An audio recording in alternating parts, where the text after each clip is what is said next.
जब औरत फूट फूट कर रोती है, सोच सोच कर परेशान होती है, डिप्रेशन में जाती है और तड़प तड़प कर एक एक दिन जीती है, तो ये दर्द पुरुषों के ऊपर महासंकट का कारण बनता है। महासंकट में शुक्र खराब होना, पैसे की तंगी होना, सम्मान में कमी होना, कभी जीते जी जिंदा लाश की तरह खुद को समझना और आने वाले समय में कंगाल तो होना ही, लेकिन हर जन्म में कंगाल होना। क्योंकि जब कोई औरत ऐसे रोती है तो या तो वो आपके दायरे से बाहर है या तो मर्यादा में हद से अधिक है, तभी ये दर्द उसको होता है। और किसी औरत का दर्द अगर किसी पुरुष के वजह से मिल रहा है और कोई औरत अच्छा होते हुए भी, समझदार होते हुए भी, सामाजिक होते हुए भी परेशान है ऐसे पुरुष से, तो ऐसे पुरुष का जीवन संकट में ही नहीं, अकाल मृत्यु की तरफ भी इशारा करता है। इसीलिए चल रहे ट्रेंडिंग में बहुत सारे लोगों की वीडियो मैं भी देखती हूँ, जिसमें किसी को रोते और बिलखते देखकर बिल्कुल कलेजे में दर्द सा उठता है और वो दर्द समझ में भी आता है कि कौन कैसा है। ज़रूरी नहीं है कि आप सफाई दीजिए, आपके पास रुतबा और पैसा हो तो ही आप स्पष्ट रूप से समाज में जी सकते हैं और आपका सब लोग सुन रहे हैं।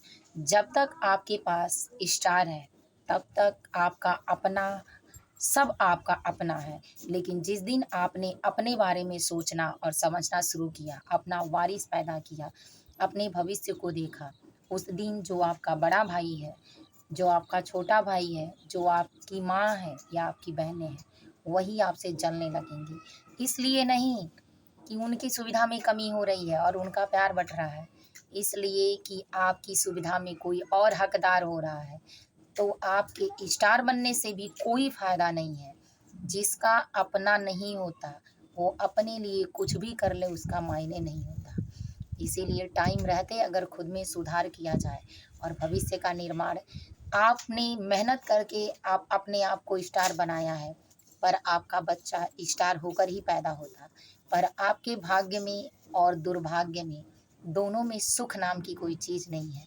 इसीलिए आप अपने परिवार से इतना विद्रोह कर रहे हैं, जितना हर एक सीमा में उल्लंघन होता है। महिषासुर भी हद से अधिक किया था पर अपने परिवार को मानता था। रावण भी हद से अधिक किया था पर मंदोदरी को दायरे में भी रख के प्यार से निभाता था, रखता था। मेघनाथ ने भी यही काम किया, अपनी पत्नी की बात नहीं मान के अपने जीवन में अकाल मृत्यु लाया और रावण भी नहीं माना था। तो कहीं ऐसा ना हो कि इतना देर हो जाए कि आपको किसी की बात न मानने पर रावण जैसा अकाल मृत्यु, या ये कहिए किसी ऐसे के हाथ बंद हो कि जिससे आपका स्वतंत्रता, आपका धर्म और आपका संकट भी समाप्त हो जाए हमेशा के लिए।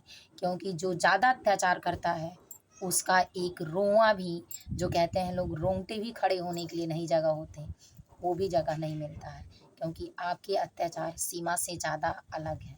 आप चाहे जितना झूठ दीजिए, सफाई दीजिए, पर आपकी हर एक बात से झूठ ही निकलता है। क्योंकि सच्चाई सामने आती है चेहरा देख के, चेहरे से महसूस करके। झूठ बहुत देर नहीं टिकता, पर सत्य जो होता है वो हमेशा टिकता भी है, दिखाई भी देता है। जनता अंधी नहीं है कि जो आपको समझती नहीं है।